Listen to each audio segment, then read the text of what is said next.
네, 오늘 은혜 받으신 하나님 말씀 봉독합니다. 저희가 계속해서 히브리서를 공부하고 있는데 히브리서 우리 주보를 보시면 8장입니다. 히브리서 8장 7절부터 12절에 있는 말씀 우리 다 함께 일어나서 저하고 한 절씩 교독하도록 하겠습니다. 그 첫 번째 언약의 결함이 없었더라면 두 번째 언약이 생길 여지가 없었을 것입니다. 네, 하나님께서는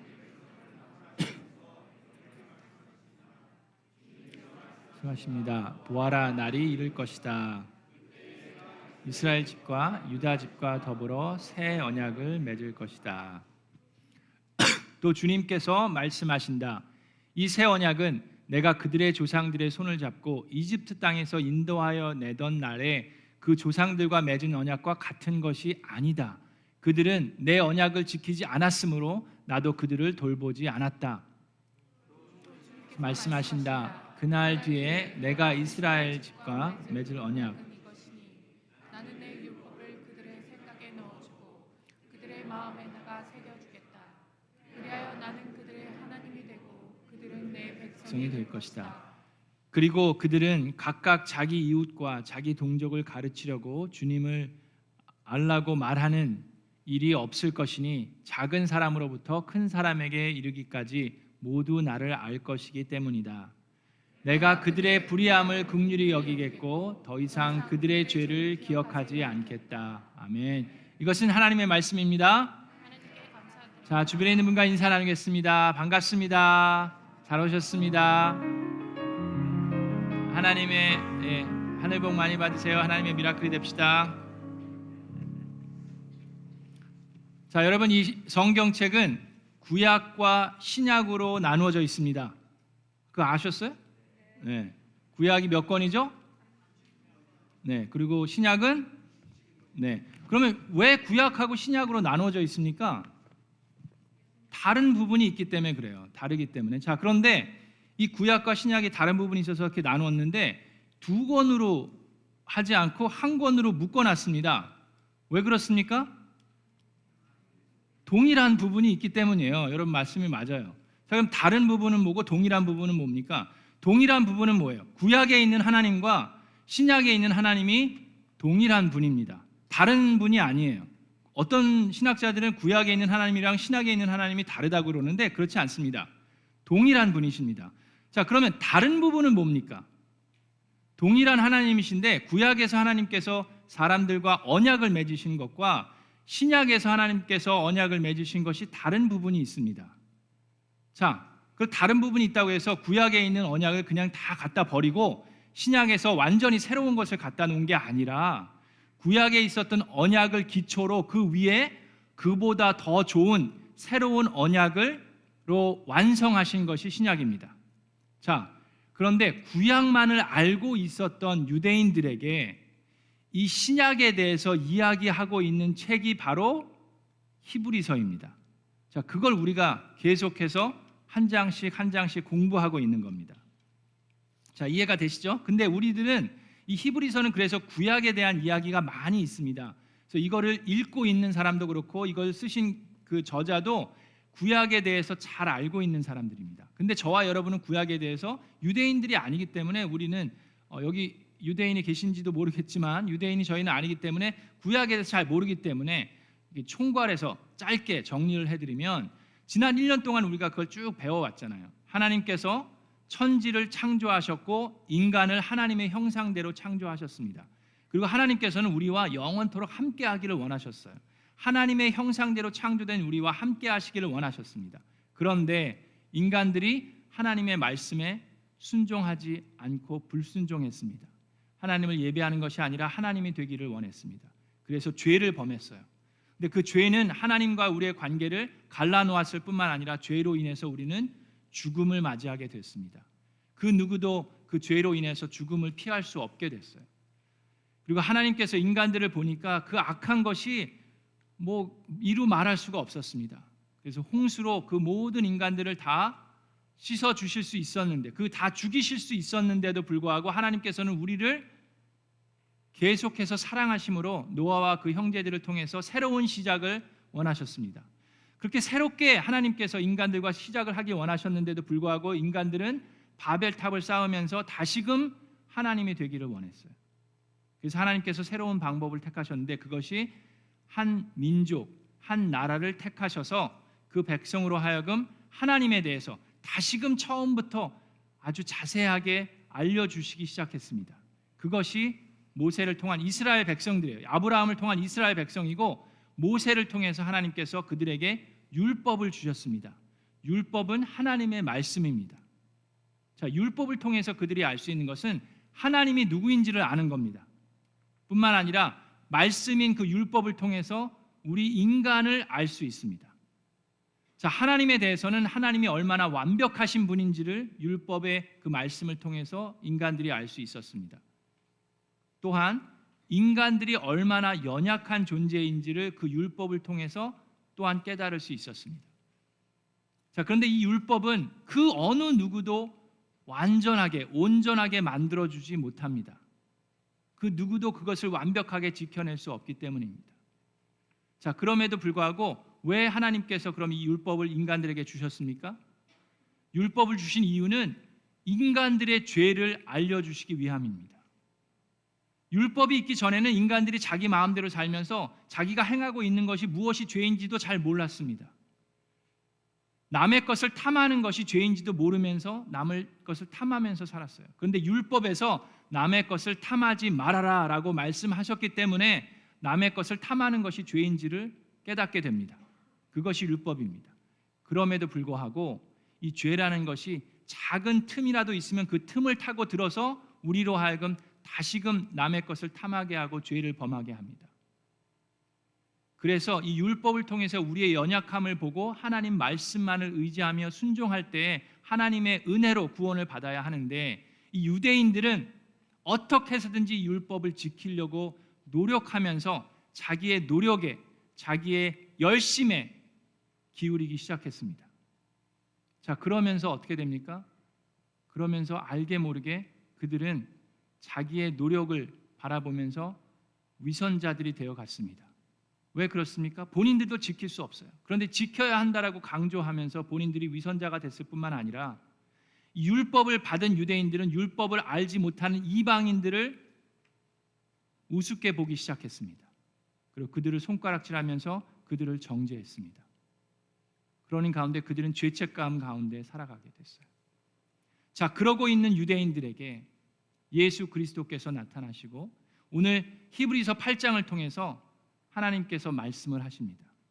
이 구약 시대에는 그들의 죄 때문에 속죄함이 필요했어요. 그래서 그들은 그 죄의 결과는 죽음이기 때문에 속죄할 수 있는 방법은 피 흘림이 있어야 됩니다.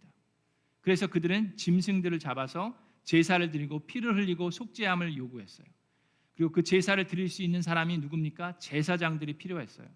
그런데 그 제사장들도 본인들도 죄가 있기 때문에 그들의 죄를 먼저 속죄하는 것이 필요했을 뿐만 아니라 이 제사장들도 시간이 지나면 자기의 죄로 인해서 죽음을 맞이하게 됩니다. 그러면 또 다른 제사장을 또 세워야 되고 그 또한 죽으면 또 다른 제사장을 세워야 되고 계속해서 그것이 반복돼 가고 있었습니다. 그러한 사람들에게 자, 히브리 기자는 이제 새로운 언약에 대해서 신약에 대해서 얘기합니다. 그러면서 이 새로운 언약에는 우리를 향하신 대제사장이 있다라고 얘기를 합니다. 자, 히브리서 8장 1절에 보면 지금 말한 것들의 요점은 이러합니다라고 얘기하면서 곧 우리에게는 이와 같은 대제사장이 몇 분 계시다고요? 한 분 계시다라고 얘기합니다. 이것도 중요합니다. 이전에는 제사장들이 계속 죽어나갔기 때문에 계속 필요했지만 지금 이 신약의 한 제사장은 한 분이면 족합니다. 왜 그렇습니까? 이분은 영원하기 때문입니다. 자, 어떻게 영원합니까? 그는 하늘에서 지엄하신 분의 보좌 오른쪽에 앉으셨습니다. 그는 성소와 참 장막에서 섬기시는 분입니다. 자, 여기서 성소와 장막이 아니라 참 장막이라고 그랬어요. 구약에서 모세가 세웠던 성소와 장막은 하늘의 것을 그대로 카피해서 만든 겁니다. 근데 지금 우리의 신약의 대제사장은 하늘에 있는 참다운 모세가 그걸 카피하려고 했던 그 참다운 성소와 성막에서 우리를 섬기고 계시다라고 말씀하고 계십니다. 자, 뿐만 아니라 하나님의 우편에 앉아 계시다고 얘기하시는데 예수님께서 그 보혈의 공로를 하시고 승천하셨어요. 이 또한 중요합니다. 예수님께서 흘리신 보혈, 이 신약에 있는 대제사장도 구약에 있었던 제사장들처럼 속죄 제물을 드려야 했습니다. 죄가 있기 그 죄로 인해서 우리 물든 우리 인간들을 살리기 위해서는 속죄가 필요했는데 예수님께서는 그 속죄를 몇 번 지셨습니까? 한 번만으로도 족했습니다. 짐승의 피를 잡은 게 아니에요. 짐승의 피는 한 번으로 족하지 않습니다. 그 속죄가 계속해서 이어져요. 또 죄를 지으면 또 속죄를 하고 죄를 지으면 또 속죄를 해야 됐습니다. 그래서 제사장들이 해도 계속해서 짐승의 피를 흘려야 했어요. 그런데 예수 그리스도의 보혈의 공로는 그 한 번의 피값으로 인해서 우리의 모든 죄를 다 갚을 수 있게 되었습니다. 그것은 예수 그리스도가 그냥 보통 사람이 아니라 하나님이시기 때문입니다. 하나님은 죽으실 수 없는 분인데 인간이 되셔서 우리를 위해서 하나님께서 그 죄값을 치르신 것입니다. 그리고 예수님께서 승천을 하셨다는 의미는 무엇이냐 하면 그 제사를 그 속죄를 하나님께서 만족하면서 기쁘게 받으셨다라는 얘기입니다. 그것을 어떻게 알 수 있습니까? 지금 예수님이 어디에 계세요? 하나님 우편에서 앉아서 우리를 위해서 섬기고 계십니다. 그것이 하나님께서 예수님의 그 보혈의 공로를 기뻐하심으로 받으셨다는 의미입니다. 거기에 만족하고 계시다는 거예요. 그래서 우리는 죄로부터 해방된 사람들입니다. 자, 그 이야기를 계속해서 하고 있습니다.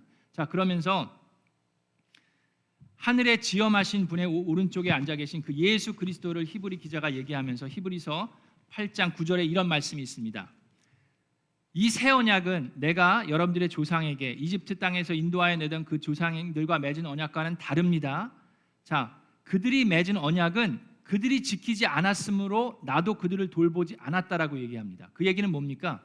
자, 예레미야 31장을 지금 인용하고 있는 거예요. 구약에 어떤 얘기가 있냐면 똑같은 얘기를 합니다. 그러면서 구약에서 예레미야 31장에 나와 있는 부분 중에 한 부분을 지금 히브리서에는 스킵했는데 그 부분이 뭐냐면 내가 그들의 남편이 되었어도 그들은 나의 언약을 깨뜨려 버렸다라고 얘기합니다.